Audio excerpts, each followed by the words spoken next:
Welcome to the Aid Market Podcast, where foreign aid partners connect to learn about key funding trends and market insight. The podcast is co-hosted by Aid Connect Data, the pipeline and market intel software for USAID partnering, and Connected International, the leading USAID partnering support consulting firm. Now, here's your host, Mike Shanley. Welcome to the Aid Market Podcast. I am very excited today to have Liz Schrayer, President and CEO of USGLC, the U.S. Global Leadership Coalition, here to talk about the recent elections and the potential impacts that may have on U.S. government foreign policy and foreign aid. First of all, Liz, I want to share a very sincere thank you to the exceptionally important work you and your colleagues do every day at USGLC. I appreciate you taking some time to come on here and share your take with our audience and also share how they can get involved, ways that they can best support USGLC's work. So Liz, thank you very much for being on the show today. I'm like, thank you. I'm so honored to be on and really excited to talk with you and your incredible audience. Excellent. Liz, let's get right into it. Some of the audience may not be familiar with USGLC. What is the U.S. Global Leadership Coalition? Well, thanks again for having me and to share this conversation. So we years ago, the Washington Post called us the Strange Bedfellow Coalition, and I'm really proud of that because too often we all go into our corners, and USGLC really brings everybody together. We are a coalition of businesses and veterans and farmers and mayors and faith leaders. And we're one of the few places, unfortunately, there should be more, that Republicans, Democrats, independents actually come together. We just had our big annual celebration, and we literally, broke bread together. There was incoming and outgoing administrations together. So what do? We are a group that everybody supports American global leadership, that we have to show up in the world and do it by supporting development and diplomacy and push back against this idea that America should turn inward. And it's an issue that crosses party lines. And we started, a long time ago, 30 years, celebrating our anniversary next year. And I'm old enough to, I was part of the founding group. And it was, if you think back to your listeners at the time when America, the world, was just coming out of the Cold War, when a lot of our fellow citizens said, we won, we don't need to be engaged in the world, and forgetting the lessons of World War I and the lessons of World War II and the different paths that we took. And so there's this feeling we don't need State Department, we don't need USAID, we don't need the Peace Corps. And there was this push to say, let's cut those civilian tools. And how foolish that was, think 9/11, that we had really, really diminished those toolkits. And so we formed at a moment to form an advocacy group to be a voice for that. So fast forward all these years, that's what we are. We are an education and advocacy group all over the country to speak about why we need to be engaged in the world and why we need the civilian toolkit. Thank you. And what really impressed me initially when I joined USGLC was your board of advisors, the senior former USAID, State Department, U.S. military, DoD officials. Could you talk a little bit about some of the secretaries of state and former generals who are involved with USGLC? Is amazing. I mean, I feel so privileged of some of these people that we have. So first, we have this bipartisan national advisory committee for more than 16 years, was chaired by General Colin Powell. People like Madeleine Albright, and we lost both of them in about a year and a half. But it's almost every former Secretary of State, most of the secretaries of defense and treasury, and these kind of luminaries, and from former senators and congressmen. It's chaired now by Admiral Mike Mullen, former chair of the Joint Chiefs of Staff. And they're amazing in their thought process of national security and what we need to do to keep America safe, and believe very much in the tools of a lot of the folks that are listening on this podcast and participating of the work that you all do. We have who is most active and thoughtful about this? Military leaders. So we have over 270 retired 3- and 4-star generals and admirals, chaired by people like Admiral Jim Stavridis and General Tony Zinni and David Petraeus, and these folks who they know that we cannot stay safe on the military alone. That, the old Jim Mattis, who's General Mattis has been a dear friend of mine, who literally was testifying on Capitol Hill. I was on Capitol Hill that day, and Senator Wicker, asked him, what do you think about State Department USAID? And he said, if you don't fund them, I'm going to need more ammunition. And that's what has energized these luminaries. But we have 30,000 veterans all across the country that are also active with us. So we've got this group, and the other part of what we are is we're not just kind of this grass tops elite group. We've got activists in all across the country, every state, but we're really active in Purple America, about 35 states around the country, where we've got the same Strange Bedfellow Coalition of leaders that work with us every day and day out to host town hall meetings with members of Congress, so that there's platforms for members of Congress to meet with their constituents to talk about these very issues. And that's really the bread and butter of what we do. Thank you, Liz. And we had General Casey, the former chief of staff of the U.S. Army, on the show, sharing General Mattis's story. And there's no better way to sum up the importance of the State Department and foreign aid, the importance of that budget, than that quote. So moving on to the recent campaign, and then of course the election results. I think to some people it felt a little bit different than past campaigns, but looking at USGLC's work, you had a great event at the RNC, you had a great event at the DNC, you were engaged with campaigns. Could you talk a little bit about the engagement during the campaign with both Democratic and Republican candidates? So during the normal, the non-election season, USGLC's signature work is we host these town hall meetings where, I can give you an example. I was recently in South Dakota with now the Senate Republican leader, Majority Leader John Thune, where I don't know if any of your listeners from South Dakota, but it was really cold, but it was absolutely beautiful that day. And here he was, the senator with a couple hundred of his constituents and folks in the agribusiness community, the defense industry, and from the University of South Dakota and state legislators, all talking about why it was so important to be engaged in the world to the economy and the security of the state. So years ago, I thought, we really need to not just engage when they're elected. It was really important to start having these conversations even before that. So this dates back to actually 2008. USGLC started a education initiative during the campaign cycle to start to have conversations when folks were candidates running for office. So we called it Impact 2008. Now it's Impact 2024. So we've been doing it for 9 election cycles.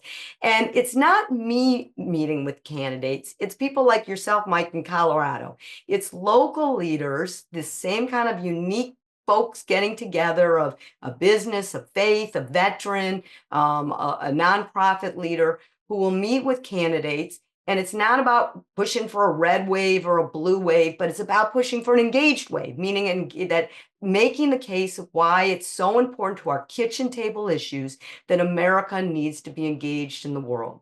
So what we do is we met this last election cycle, again, we as the local communities, with over 300 candidates running for federal office. And they were local house parties or individual meetings. I'll tell you about the presidential in a moment, but this is just on the congressional side. So just about, not all, but most of the freshmen that will be sworn in on January 3rd of next year will have already met with someone in the USGLC family. Some of them, I can tell you, we were the only ones talking with them about foreign policy.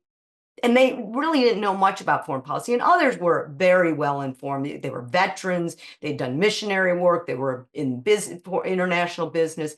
And so you kind of can see who's engaged and who's not. We know who wants to go on some of the foreign policy committees. And so they're great conversations. So that's a lot of what we do. As you said, I've been going to conventions since 1984, both conventions, and we had amazing events. We've done this for years. For the Republican convention, we had kind of the who's who in the foreign policy world. Mike Waltz, now the incoming national security advisor, kicked off our event at the RNC, at the Republican National Convention. And we had, I don't know, I think there were 15, 20, almost 20 speakers. We had a 2-hour event. We did it with the IRI, the Democracy Promotion Group for the Republicans. And it was fantastic, fantastic event and conversation. And we can talk about their theme, which I think is very relevant to your audience. That would be great. Actually, could you go into that a little bit more now, and sharing how those conversations go? I would imagine many of the candidates, maybe those less familiar with the importance of foreign aid and the role of the State Department, appreciate the work of USGLC and just sharing the information. But yeah, Liz, if you could go into that a little bit more, that would be great. Well, to set up the conversation, there's a couple of things that your audience might be interested in.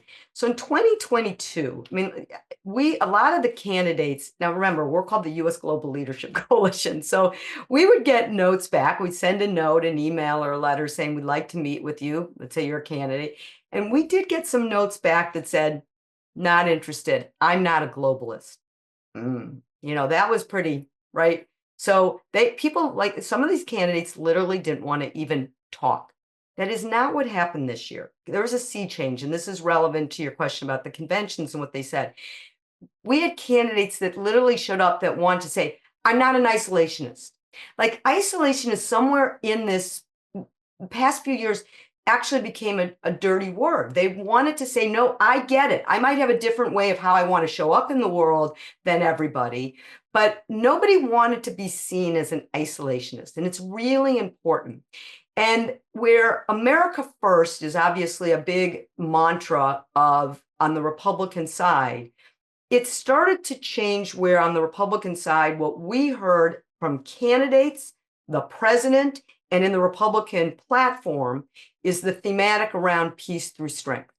Now, peace through strength, as you know well, was the Ronald Reagan mantra of his foreign policy national security presidency.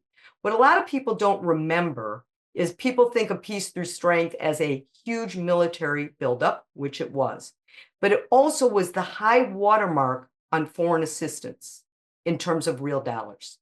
Because Ronald Reagan was a big believer that, yes, we needed to build up deterrence and strengthen the military, but we had to couple it with a big increase and a big investment in our civilian toolkit of diplomacy and development. So as we were talking with candidates, as we heard on our stage at the Republican convention over and over and over again, this idea of peace through strength through our investment in economic and economic development and diplomacy. One of the things that was probably the smartest thing that we did, and one of the most important investments we did, is we built and created something called the Conservative Foreign Policy Study Group over the last couple of years. What is that? After the first Trump administration, I recognized that we had a lot of friends within the administration that were and still are internationalists. They were political appointees. They were very good friends of the USGLC. There was a lot of policy. I can get to some of the worries I have, but there were a lot of pluses, and we can talk about those. And so I reached out to them to see if they would work with us to articulate and be part of the conversation about what is a conservative foreign policy around the issues of foreign assistance, development, diplomacy. They were delighted to help. By the end of the last 2 years, we had about, I don't know the exact number, but let's say about 80. And what's the common denominator? They all were political appointees in the first Trump administration. They all worked in foreign policy. They all believe America should be engaged in the world. They all believe in the empower and the importance of development and diplomacy. They're all listed on our website. A lot of them are going to go back into a second Trump administration if they can. And many of them worked with us. They were the ones who spoke to these candidates that I mentioned. They wrote op-eds, they gave speeches, and highly valuable validators in these conversations. Thank you. Could you talk a bit about on the presidential level, how the engagement with that, does that differ much from the congressional races? Yeah, it'd be great to hear a bit about how you all would engage with the presidential campaigns. So, the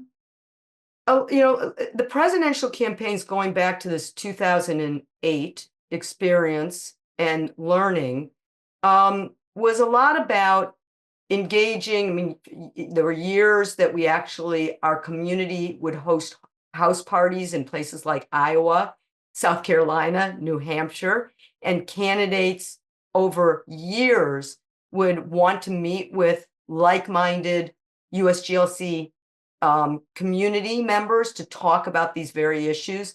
And tons of candidates have done that over the last decade or so. In this past year, if you look at the platforms, for example, now they're very different platforms. The Republican platform was 16 pages. The Democratic platform was well over 90. So you can't compare them. One obviously had much more detail, but they both talk, about development and diplomacy and the importance of it. And the Republican platform, again, was couched into this peace through strength mantra. So what we did in both cases is really engage people, because people make policy, in our view. And so this conservative foreign policy study group, given the Republicans won, I'll talk about that, were very much part of working and talking to the campaign. A lot of them were very much part of the campaign. And now have been talking with them quite a bit about transition concepts and ideas about what makes good development and diplomacy policy. And very much were involved in that language around the platform, and in talking with them about what would be important things. When I look back on the first administration, Mike, what I would say is this: there's two ways to think about it. There was some really important policy that I think everybody in the community would feel great about. The creation of the Development Finance Corporation, the DFC. I'm on the advisory board, so maybe I'm biased, but I think it's been an incredible positive addition to the development toolkit. And I see that only going forward. I just spoke at the 5th anniversary of the DFC. USGLC was on ground zero, working with Ivanka Trump on the development of what became the WGDP, the Women Economic Empowerment Platform, that was bipartisan, very supported by bicameral, bipartisan in its work. The Abraham Accord, where we're going to see hopefully a continuation. We saw it with the Biden administration supporting it, and I think it's going to continue to hopefully bring some greater stability to the Middle East that's so needed. So there were a lot of policy efforts. What wasn't positive, and I'm concerned about it in the next administration, is on resources. We saw the first budget request coming out of the administration in Trump 1, calling for a 30% cut for our footprint around the world. Now, it was dead on arrival immediately, because over 200 bipartisan members of Congress said, nope, that's not okay. That's not how we stay safe in the world. One of them was Marco Rubio, who said foreign aid is not charity, who's going to be our Secretary of State. And I'm very, very much looking forward to working with him. He's been an important champion on these issues. That is going to potentially be a great pain point in the administration going forward. I hope not, but I think we have to be prepared for that. And I think one thing I like to remind some of the listeners who are not familiar with the USAID market is it still can be a significant amount of funding, even in those scenarios with some of those potential cuts. when they compare it to, say, the Australian budget or something. I'm going to, Liz, to the DFC comment. On that 5th anniversary event, Secretary Blinken was there. USAID Administrator Power was there. That was just, I thought, an incredible show of support from across the U.S. government. Could you talk a little bit more about that event and really the important highlights and the reason DFC held it and kind of what their message was that they wanted to put out there? So it's interesting. So I moderated 2 panels back to back, and the speaker right before me was Jake Sullivan, the National Security Advisor, and the speaker right after me was Tony Blinken, the Secretary of State. My panels were very bipartisan. The first panel was with Senator Mark Warner, the current chair of the Intelligence Committee, and then the second panel on it was what everybody calls the fathers of the DFC, Chris Coons, Senator Chris Coons, and former Congressman Ted Yoho, and then Adam Bowler, who was basically the head of DFC, the first DFC. Not only was there enormous bipartisan support for the DFC, but there was agreement on what are the things that need to get fixed in the reauthorization coming up next year by everybody. The equity fix, more countries that should be eligible for it, kind of just putting it on steroids a bit. So I was quite impressed with why did they do it, is terms of showing a spotlight for it. We had our annual tribute dinner that I just said the week right before, and we shouted out MCC for its 20th year, 20 years of impact, and DFC for 5 years. And I think these whole set of tools, we can talk about what we need to do to make sure we put a spotlight on the reforms and effectiveness that we need to make sure everybody sees. But these are tools that, if you use them right, can really deliver for the American people. Great. So we've touched on this a few times, but could you get more into what was USGLC's analysis of the elections and the potential impact on foreign aid funding? I think there's a few points that we'd love to hear your takes on that we haven't quite touched on yet. You know, every election cycle, we kind of pull it apart and say, okay, we've done all this work of having all these conversations, but okay, where are we? What are we left with? And a couple of things struck us. I mean, the first thing is, did these issues even have any impact? And you know, here we are. It was the most expensive election ever. In the general election, there were 1.2 million unique ads. So the first thing is, like, did it even show up? So there's this group that we looked at called Media Radar. And interesting, there were only 5 general election ads that even dealt with foreign assistance. So that's 0.01% that criticized support for Ukraine, which is the big, problem area that certainly showed up, or other foreign assistance. So let's just start with the fact that this was not a campaign issue. There's a lot of noise in DC about Ukraine spending and about foreign assistance. It takes a lot of jabber. It was not a campaign issue. Now, that said, let's look at what are we left with. One of the things that we focused on is, no matter who won, when everybody shows up here January 3rd for Congress, January 20th for the administration, there's this huge global threat inbox that they have to deal with, whether they want to or not. Wars, humanitarian turmoil, economic competition. And what's so interesting is we're already watching the, President-elect Trump and his team try to say, let's clear some of the stuff before we get in. I mean, look what's going on with the Middle East and Ukraine. And I'm not surprised on number one, which is this, inbox. We did some polling in right around UNGA, and our polls showed, you might have seen it, Mike, that Americans are wildly concerned about global instability. They are very worried about the threats from our rivals, Russia, China, Iran, North Korea, that are out there playing to win, and they want America to show up. Well, we can talk about what does that mean for Different people have different views of what that means, but they want us to show up because they want America to win. And they want part of the toolkit to be development diplomacy. So that's number one, huge inbox. And we're already seeing some of this one collect. Second, and this is the most important, I think, there is a bipartisan pro-engagement Congress. So even though all these people win, lose, all these different people, but the majority is right in our sweet spot. So you got these key committee leaders in appropriations, which is where it really matters. And these are friends. Susan Collins, we just honored her. It's going to be chair of the Senate Appropriations Committee. Her counterpart is Patty Murray. These are longtime friends. Tom Cole and Rosa DeLauro, Republican Democrat on the House side, great friends. On the particular who actually handles foreign assistance and development diplomacy, you got Senator Graham and Senator Coons. I mean, these are great friends.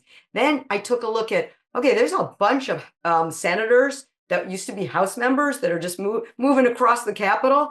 These are people we know really, really well. I personally hosted them, USGLC has, but I've joined them in their well. People like Andy Kim and Congressman Blunt Rochester from Delaware, Ruben Gallego, Senator-elect Curtis, Senator-elect Slatkin, Senator-elect Schiff.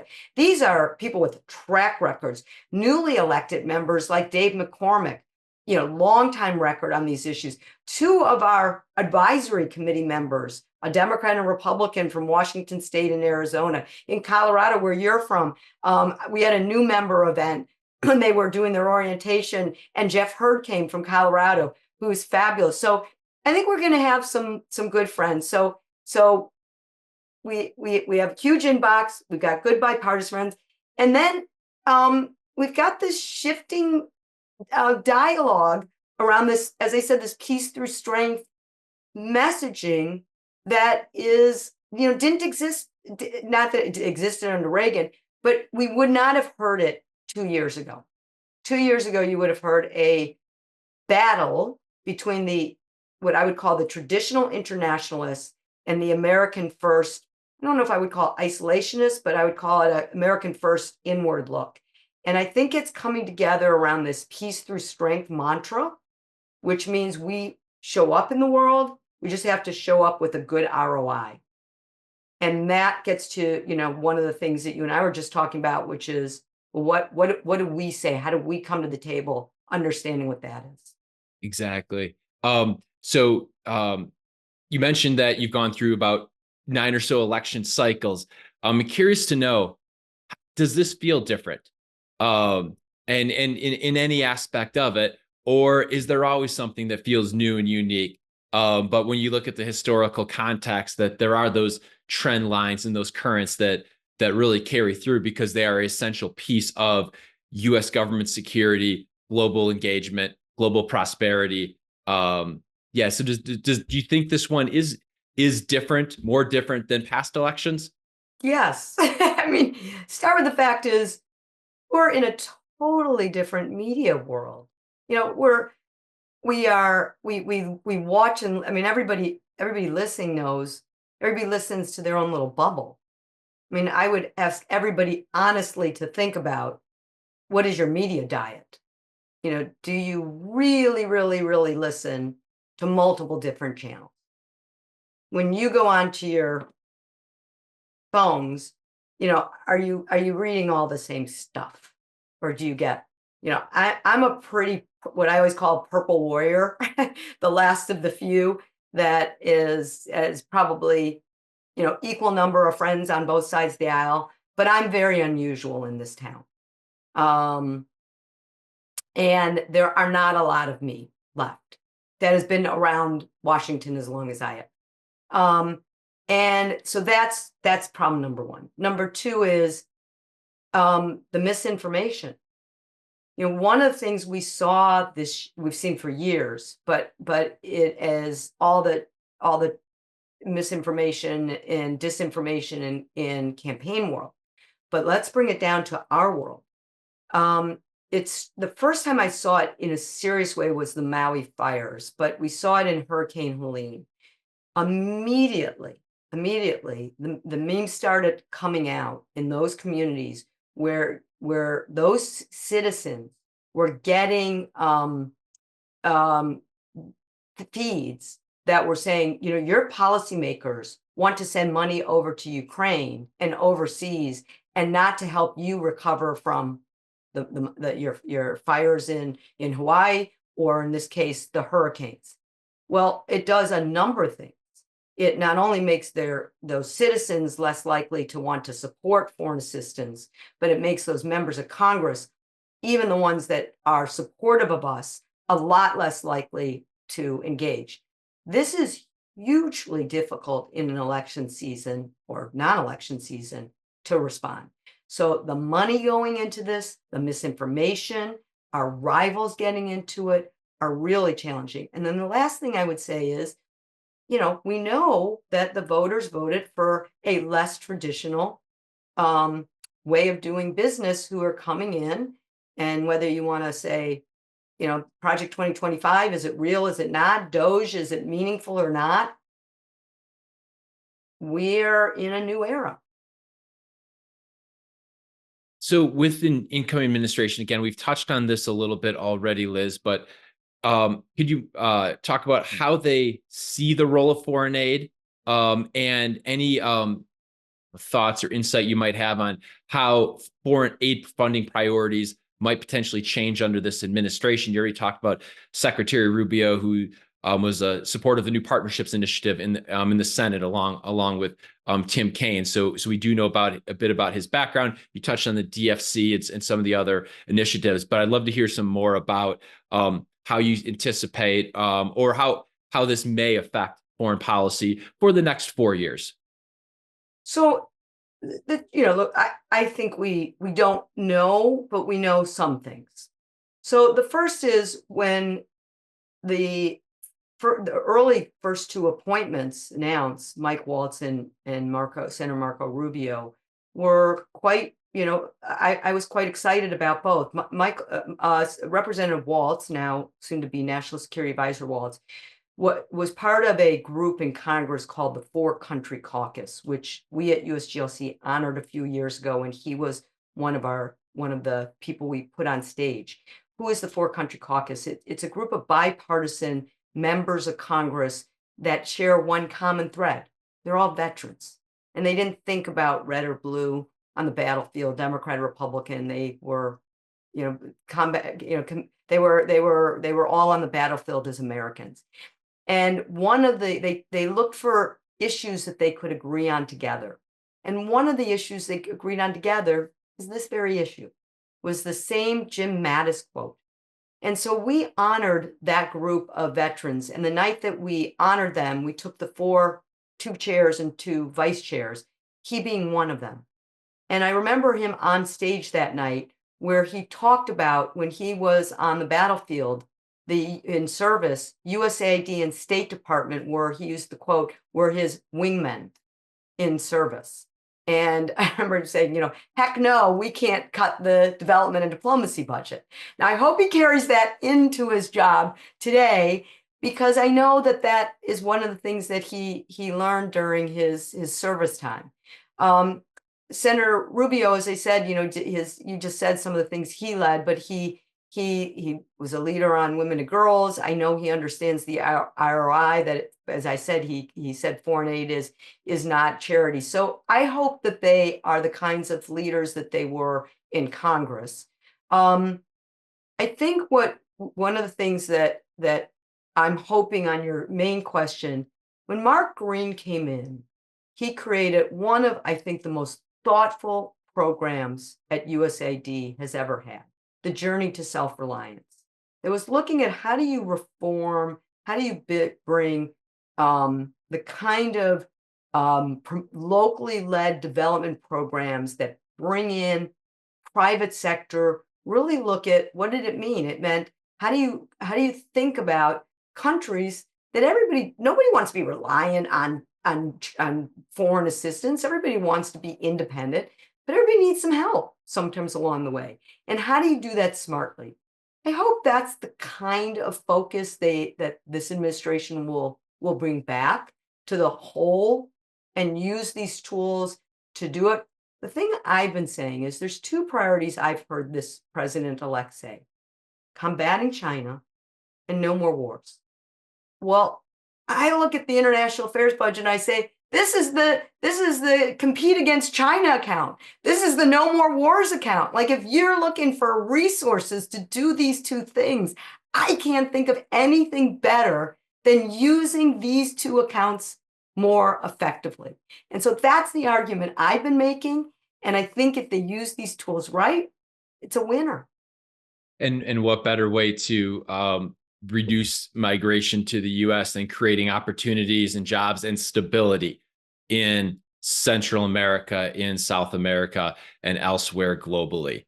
Going to that global perspective, I know you all track closely what's happening with our allies and what our adversaries say around the world. Can you talk a bit about what the response was globally to our November elections? I have been watching this super closely because I'm sure, like you know, this has been since January. This is the year the world voted. You know, we weren't the only ones that voted. 4 billion people, half the world's population, half the world's GDP, voted this year. So I was, you know, some we knew the outcome. We knew Russia and Iran who they were going to vote for, but a lot of these really impacted us. And so I was watching for the trends, and obviously there was a kind of anti-incumbent trend that went on. But Mike, this is so relevant to this question, is there was also an inward trend. And there was a, not that everybody lost for these reasons or the vote, but there was a trend where candidates had platforms that talked about whether it was immigration or whether it was just their version of a little bit of an American first. And what's happening now is we're seeing the results of that. So you take a look at Germany, who's proposed an 8% cut in development spending, including 50% cut in humanitarian spending. You look at France, who knows where these will land, but just look at the proposals, who have proposed to cut 18% on top of last year's 11% spending in development.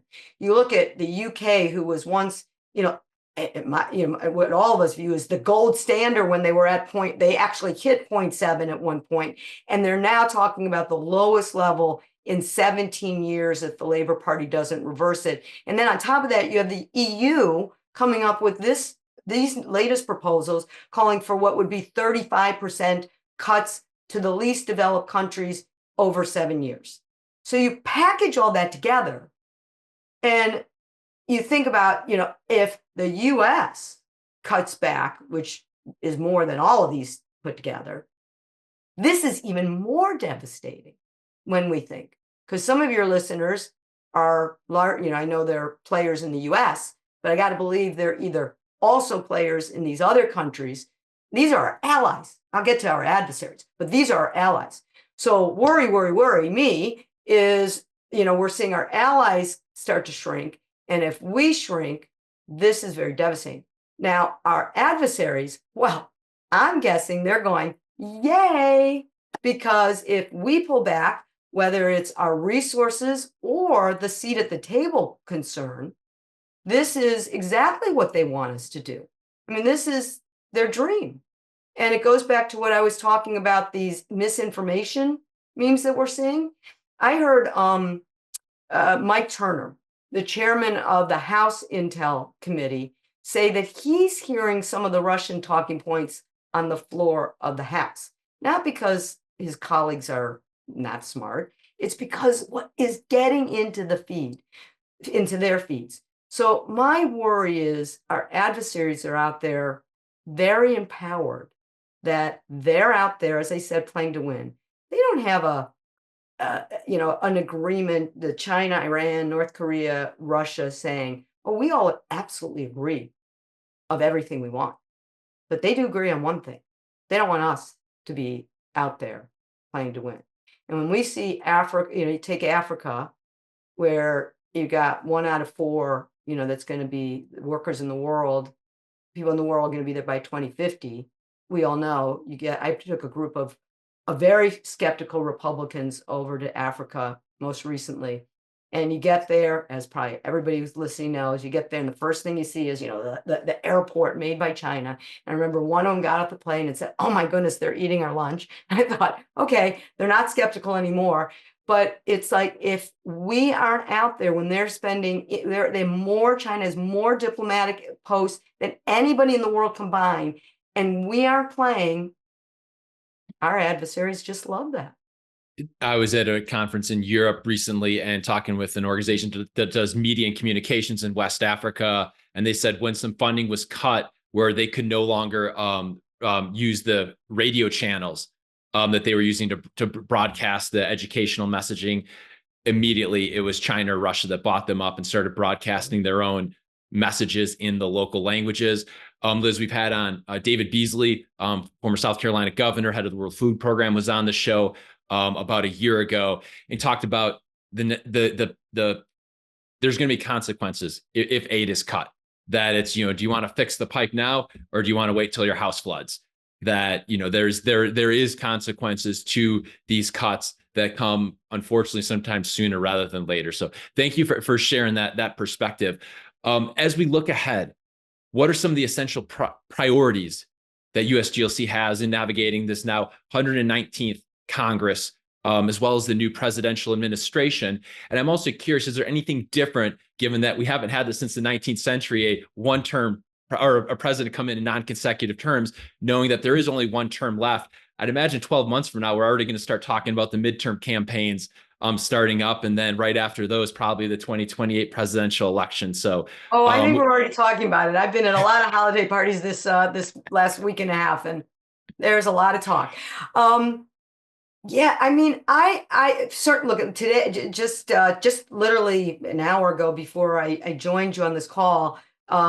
It sounds like there is a deal on the CR, the continuing resolution, that is now $100 billion for the domestic disaster relief, and pushing the can down the road to March 15th on a continuing resolution. So more of the same of continuing resolution, and then we're going to see what the new administration will announce for the kinds of reforms and cuts that they'll want to try to put forward. There's a lot of a lot of belief that you get like kind of 18 months before at most to try to pass what they want to pass, and whether they'll really be able to build in the kinds of cuts that the $2 trillion, when you're not touching entitlements and you're not touching military, there's not a lot left. And we're sitting in that discretionary spot that is going to be very, very, very rough. So what do? We need to be very, very laser focused to make the case about what this means to kitchen table issues. And there is a wildly clear case to make. But we can't make it sitting here in Washington. We need everybody all over the country to make that case. And it is very clear that we have seen when an infectious disease can land at our doorstep in literally 36 hours and shut down our country. When a war in the other side of the world can impact our gas and grocery prices in, a nanosecond. And we have to recognize that we are all interconnected. And as I said, our rivals are out there playing to win. These are relatively small investments. They have to be effective. They have to be transparent. They have to be accountable. But when we invest smartly, we can win for the American people. So our number one priority is to make that connection of why investing in these development diplomacy programs are effective, accountable, and are connected to our economic security interests. And that should make the case of why we need to do it. There's no question that there needs to be some, reforms and do it right. And I think that is about partnering effectively with the private sector. But we can do that, and we can do it well. And I think that'll be very important too. I really think DFC will likely play a very important role, is leveraging. It's not giving someone money.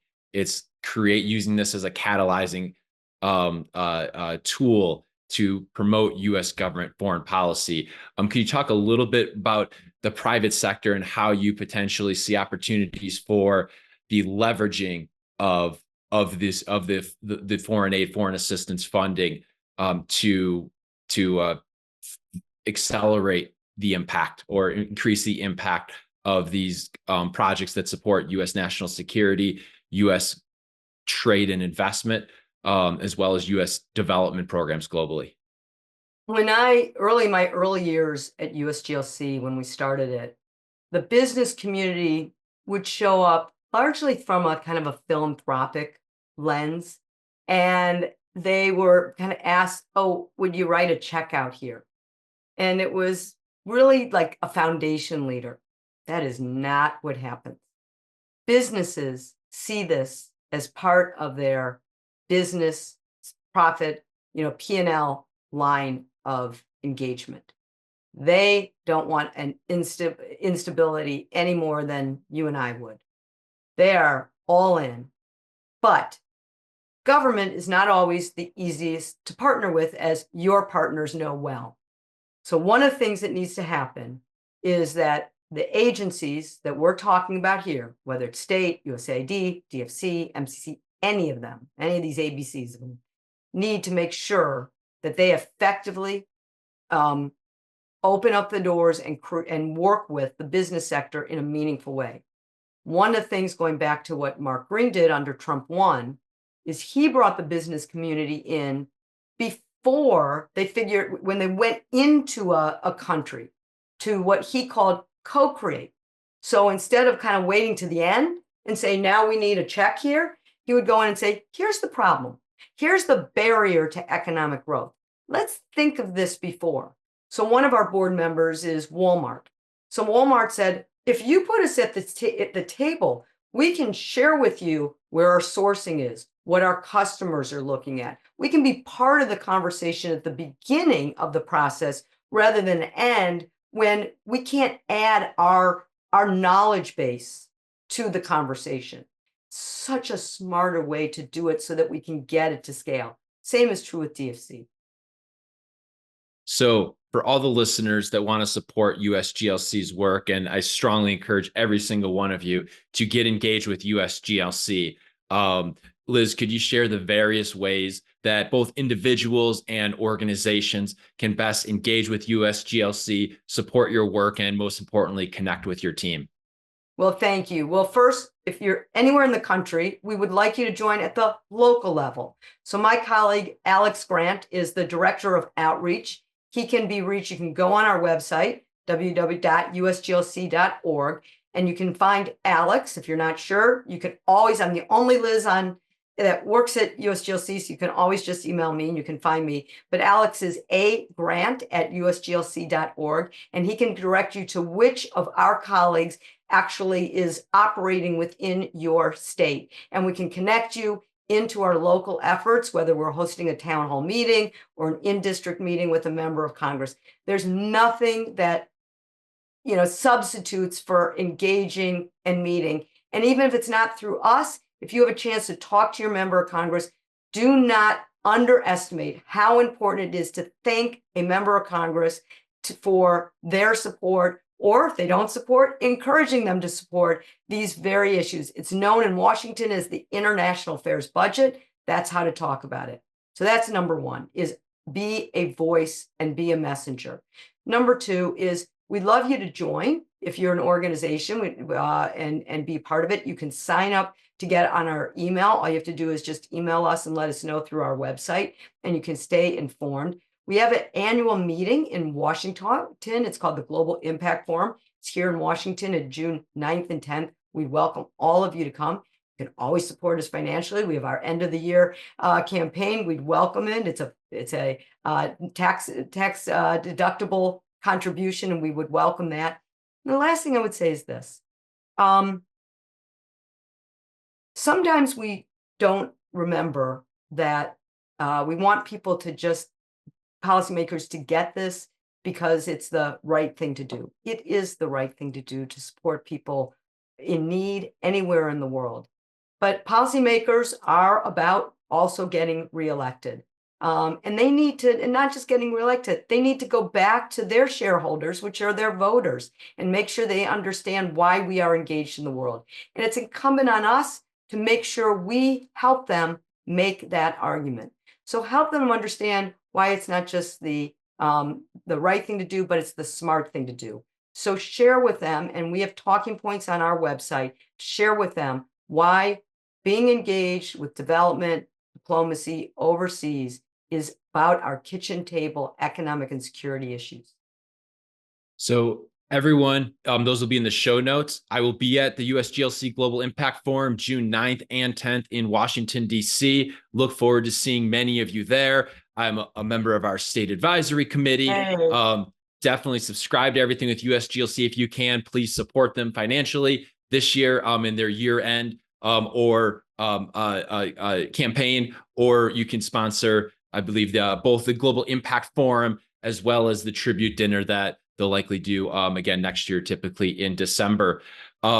Liz, one thing you mentioned too was kind of this misinformation that comes out on social media. So in addition to having these one-on-one conversations, I imagine that's the more difficult piece to do. I'd love to hear any thoughts you have on how to even start approaching that and countering that misinformation in the very, very decentralized medium of social media. There's nothing better than an authentic voice, and your listeners are the authentic voice. You know it from what you do every single day. We're all watching Doge. So for those listeners, that's the effort to look at how do you really reform government.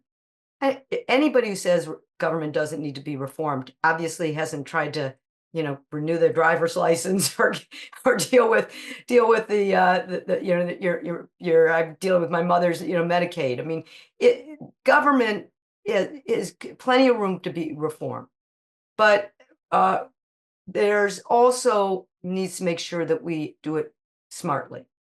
And there is room to make sure we tell the story. Every one of your partners are storytellers. And so I would recommend that what we need to do is be better storytellers. And I don't think we need the authentic voices to be the storyteller. What works? Why does it work? How does it work? And we need to know how to tell that story shortly and quickly. I remember early on in doing this, somebody said, "Oh, give me an hour and I can tell a great story." Well, sometimes we have about an elevator. So everybody on here should go home tonight and think, what's my elevator story of thinking not just what's a great thing that worked, but that made a difference to our kitchen table. And test it out the upcoming holidays in the US. Have a couple of those stories and maybe see which one resonates most with your family. And then, that's the right one to keep sharing. So, Liz, we like to wrap up with the so what question and make this very practical. Obviously, everyone follow up with USGLC, get engaged with the important work you and your team are doing. But for those leading or working at the implementing partners, the NGOs, the contracting firms, the small businesses, the faith-based groups around the world, what's your suggestion or advice for them on how they can best talk about the work of their individual organizations? I'm going to go back to what I just said. I wouldn't be having done this for 30 years if I didn't believe in the so what. And the so what is America should be so proud as the most generous country in the world, that when there's people are in need, we are there, and how proud we should be. But we also make a difference in the world that helps lift people up and also makes a difference for us lifting people up here at home. So what? Be proud of what you do every single day.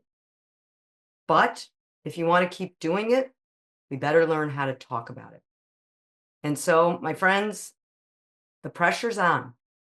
There is real pressure to cut government. And if you are connected and want to, as a partner, which I assume that's what everybody here is, the pressure's on to step up and to say why what we do matters to the American taxpayer. We have a great story to tell, but we have to tell it. So the so what is sit down and figure out what you do matters to your neighbor who has no idea why what you do matters, and think about how to tell it. That's the so what. I know, you know, but your neighbor needs to know. Thank you. So for those of you who've been supporters, please consider continuing or upping that support going into the next year. For those of you who have not been part of USGLC's work, again, please get engaged with them this year. Liz, we're going to let you go. Thank you so much for joining the Aid Market podcast today. Really appreciate you having on. And again, a sincere thank you to both you and all your colleagues around the country for the important work that you all are doing. So thank you very much for taking an hour today to share your important work with our audience. Happy holidays to everyone, and thanks for you hosting this very, very important platform. Thank you, Liz. Everyone have a great day. Thank you for tuning in to the Aid Market Podcast. If you enjoyed today's show, be sure to subscribe wherever you get your podcasts and connect with Mike Shanley on LinkedIn to stay updated on the latest USAID funding trends.